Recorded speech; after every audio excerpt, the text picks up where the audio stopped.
Om Swastiastu.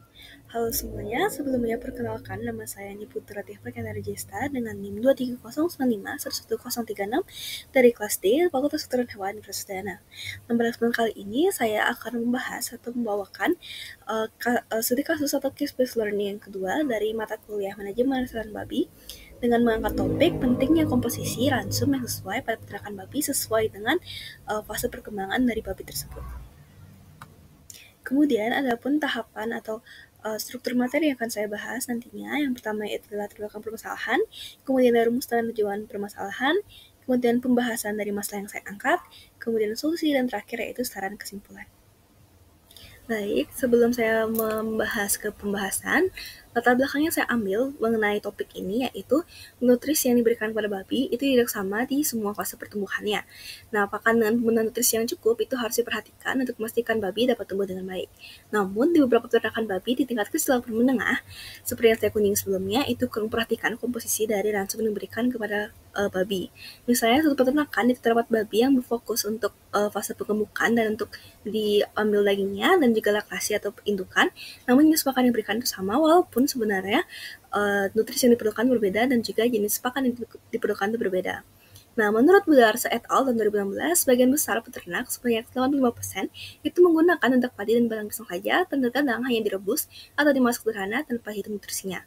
Nah, pada peternakan yang saya kunjungi sebelumnya itu hanya menggunakan sisa makanan dari hotel, kemudian ada sekam dan juga bahan lainnya seperti yang disebutkan di Budarsa.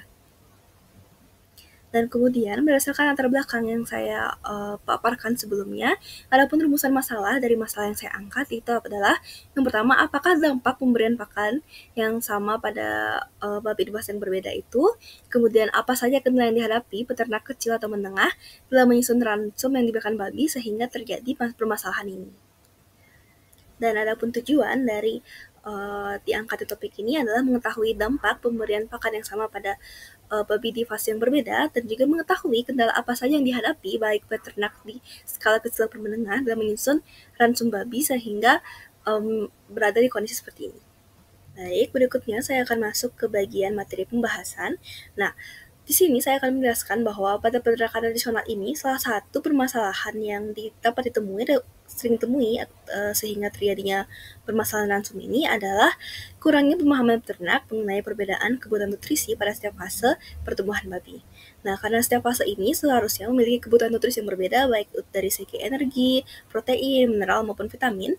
Nah, namun banyak peternak tradisional ini masih belum memahami pentingnya prinsip dasar ini, sehingga mereka cenderung memberikan ransum atau bahan pakan secara seragam tanpa mempertimbangkan umur, berat badan, ataupun fase fisiologis dari babi ini.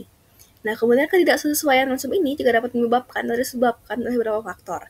Yang pertama yaitu komposisi ransum yang tidak seimbang, kemudian disebabkan oleh ketergantungan pada sisa makanan atau limbah makan hotel, kemudian yang terakhir itu ada akibat dari minimnya formulasi pakan berdasarkan analisis nutrien. Baik, berikutnya saya akan membahas lebih lanjut mengenai penyebab dan akibat dari ketidaksesuaian komposisi ransum yang saya jelaskan di slide sebelumnya. Yang pertama itu disebutkan sebelumnya di mana komposisi dari ransum itu tidak sesuai karena mengapa hal tersebut terjadi? Karena ransum umumnya itu dibuat secara asal menggunakan bahan seadanya yang berada di sekitar lingkungan mereka. Seperti misalnya umumnya itu menggunakan dedak padi, kemudian ada sekam, kemudian kadang sisa limbah pakan dari hotel ataupun rumah tangga. Nah, akibatnya dari penggunaan bahan-bahan yang seperti itu atau bahan-bahan yang tidak sesuai dengan komposisi itu mengakibatkan kandungan energi, protein, vitamin, dan mineralnya tidak sesuai dengan kebutuhan fisiologis dari babi yang mereka pelihara.